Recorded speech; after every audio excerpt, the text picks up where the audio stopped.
그 취업의 타이밍이라고 하는 그 영상에 달린 댓글입니다. 그래서 제조업이 잘 되면 취직이 잘 될까 하는데 이거는 제가 지금 댓글 소개시켜 드리기 전에 한번 여러분들하고도 이런 얘기를 한번 해보고 싶어요. 여러분들 입장에서는 음, 그 우리나라가 지금 보면 어떻게 보면은 그 최근에 뭐 한 번도 이렇게 경기가 좋아졌어요. 경기가 회복됐어요. 이런 얘기를 제가 들어본 적이 없고 매년 그냥 보면은 아유 계속 어려워 이런 얘기만 계속 들은 것 같거든요. 근데 만약에 이제 대한민국의 어떤 사정이 좋아졌어.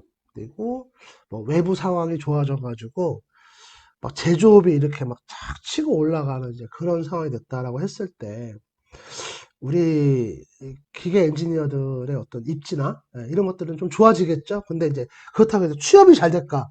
음. 그러니까 이미 시장에 들어와 있는 사람들은 조금 좋을 수도 있고 그것 때문에 좀 덕을 볼 수도 있을 것 같기는 해요. 있을 것 같은 게 아니라 덕을 보겠죠, 우리가. 예. 분명히 이제 우리가 덕을 볼 겁니다. 근데 그거에 비해서 우리의 어떤 그 삶이, 우리의 어떤 삶의 전반적인 걸 통해 가지고 환경이 좋아지느냐, 그리고 취업, 그러니까 젊은 친구들이 취업 시장에 나왔을 때 그 취업이 잘 되느냐, 이 부분은 한번 생각을 해봐야 될 것 같아요. 제 생각에는, 사실은 좀 경기가 좋아져도 취업률은 올라가지 않을 거라는 제 예상입니다. 저는 좀 그렇게 생각을 해요. 그래서 여러분들 어떻게 생각할지 모르겠는데 일단은 경기가 좋아진다는 거는 뭔가 새로운 어떤 기술이라든가 새로운 시장이 개척이 되는 건데 시장도 새롭고 기술도 새로운데 거기 신입사원이 들어와서 뭔가를 한다, 일을 한다. 물론 이제 주니어로 들어와서 뭔가를 할 수 있겠지만 그게 그렇게 많이 도움은 될 것 같지 않아요. 그래서 어떤 분이 거기 그 영상에다 이렇게 댓글 달아주셨습니다. 일단 댓글 소개를 좀 해드릴게요. 90년대 후반에 일본의 기술력 있는 기업들도 사람이 없어서 신규 인력이 없어서 대규모로 산업 자체가 사라져서 한국 기업들이 그 효과를 많이 봤습니다. 네, 네. 요거는 제가 좀 이따 설명드릴게요. 지금 한국이 그걸 따라가고 있는 듯 합니다. 한번 싹 물갈이 되고 경쟁력 있는 기업들 위주로 재정이 될 듯이요. 그래서 요거는 네, 이럴 수도 있어요. 예, 그러니까 진짜 저도 이거는 봤습니다. 저도 예전에 그때 뭐 저도 주니어일 때예요. 되게 아장아장했을 때 그때 그 저희 그 임가공이라고 그러잖아요. 그 가공품, 예, 그 CNC에서 하는 가공품 때문에 이제 외부에 나갔는데 그 사장님도 얘기하는데 진짜로 일본 분들이 오셨어요. 두 분이 오셨어요. 그러니까 한 분은 조금 중년이었고 한 분 노인분이셨는데 그 샘플을 갖다가 요만한 막 축이죠. 예, 요만한 축 하나를 갖고 와서 이거 해줄 수 있냐, 이거 해서 우리한테 줄 수 있냐 하면서 계속 얘기를 하시는데 그 회사 사장님이 또 일본어가 좀 되시는 사장님이셨거든요. 그래서 그러다 보니까 그분이 이렇게 응대하는 걸 봤어요. 응대하는 걸 봤는데 그분들이 이제 가고 나서 저희한테 얘기해 주는데 일본에 이제 이런 거 하는 회사들도 없고 사람이 없어가지고 우리나라로 온다. 그리고 이제 그 얘기는 이제 거기서 이제 이분이 지금 우리 댓글에는 없지만 이런 얘기를 해주시더라고. 일본이 인건비가 너무 그때는 우리가 인건비가 좀 쌌을 때요. 인건비가 많이 올라가지고 일본에서 할 수 있어도 일본에서 하는 것보다 우리나라에서 해서 이렇게 배나 이런 걸로 받는 게 비행기로 받는 게 더 싸다. 뭐 이런 얘기를 해주시더라고. 음. 근데 지금 우리나라가 딱 지금 그 꼴이 됐죠? 진짜로. 예. 그게 한 20년 전 일이에요, 그게. 음. 20년 좀 더 됐나? 예, 그럴 거예요. 그래서 지금 우리나라가 이제 그렇게 가고 있는데, 모르겠습니다. 저는 이제 그게 위기다, 아니다를 떠나가지고, 그냥 시장의 흐름은 흐름대로 보는 게 맞는 것 같아요.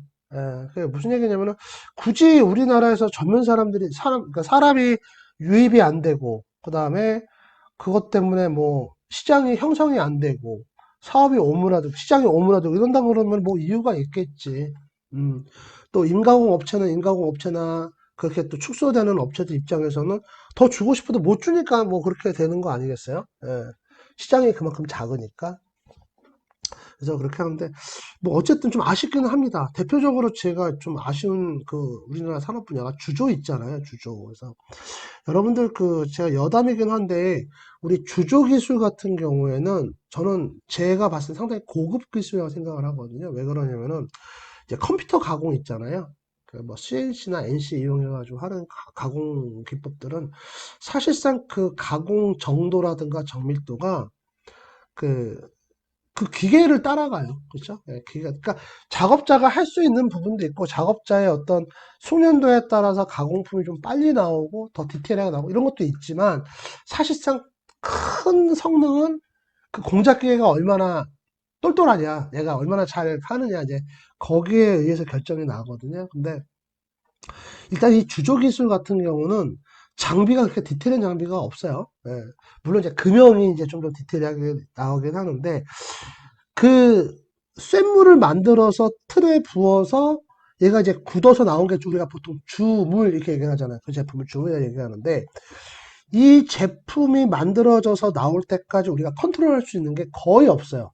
그러니까 뭐 그냥 좀 단순하게 말씀드린다면 쇳물을 녹인 쇳물을 갖다가 이렇게 부어서 예, 제가 이제 그 안을 꽉 채우면은 나왔다 만들어졌다 아 좋다 이거 주물 나왔네 이런 거거든요. 그러다 보니까 좀 뭔가 거기서 우리가 좀 좋은 제품을 얻고 좀 더 개량된 제품을 얻기 위해서는 정말로 거기에 그 쇳물을 막 그러니까 금속을 녹여서 또 거기다 여러 가지 막 섞잖아요. 그걸 섞어서 그걸 이제 굳는 시간, 그 다음에 그 안에 있는 틀의 형상, 이런 것들은 문서화가 잘 안 돼요. 그러니까 내가 봐도 못할 것 같아.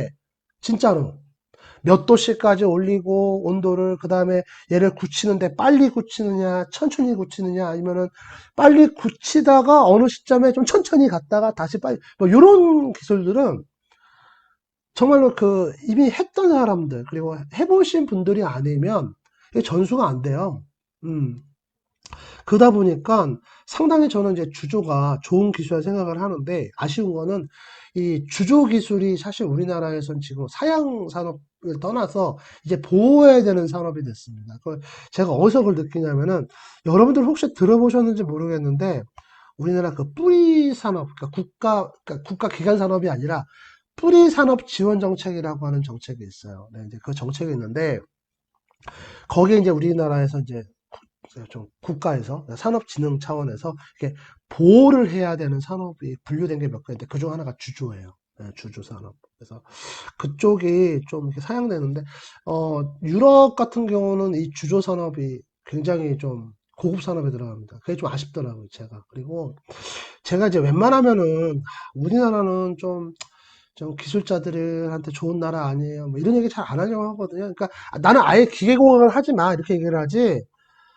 뭐 우리나라가 어떻고 뭐 그러니까 왜냐면 왜 그러냐면 사실 저도 보니까요 사람이 좀 비슷비슷해요. 사람이라는 존재 비슷비슷한 게 힘들고 어렵고 더러운 일을 다들 안 하려고 합니다. 다른 나라도 다 똑같아요. 똑같은데 확실히 좀 그 외국에 있는 선진국들 OECD 선진국들하고 우리나라하고 다른 게 뭐냐면은 그네들은 그래도 천신은 안 해. 하기는 싫어하는데 기술에 천신은 아는데 확실히 우리는 좀 천시하는 문화가 있어 기술자들은. 예, 그게 좀 아쉬워요. 제가 어디서 그걸 느끼냐면은 얼마 전인가 무슨 동영상을 하나 봤어요. 제가 동영상을 봤는데 그 플라스틱 그러니까 환경론자죠. 환경론자가 이제 플라스틱 사용을 하지 말아야 된다.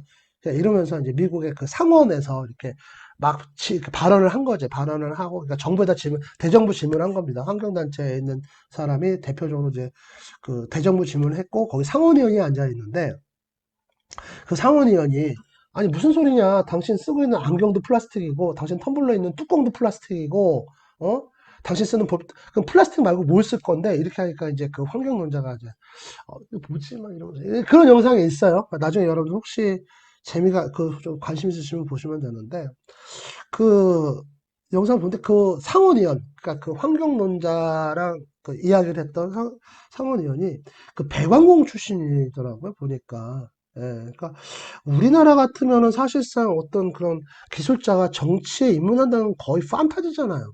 우리나라 같은 거. 물론 이제 뭐 안철수 같이 뭐 진짜 많이 배웠거나 진짜 막그 학위도 많고 막 의사에 뭐 박사에 막 이러면은 몰라도 그냥 일반 기술자가 그렇게 정치에 입문해 가지고 뭔가를 한다는 거 그거 쉽지 않거든요. 우리나라가 거의 불가능하죠.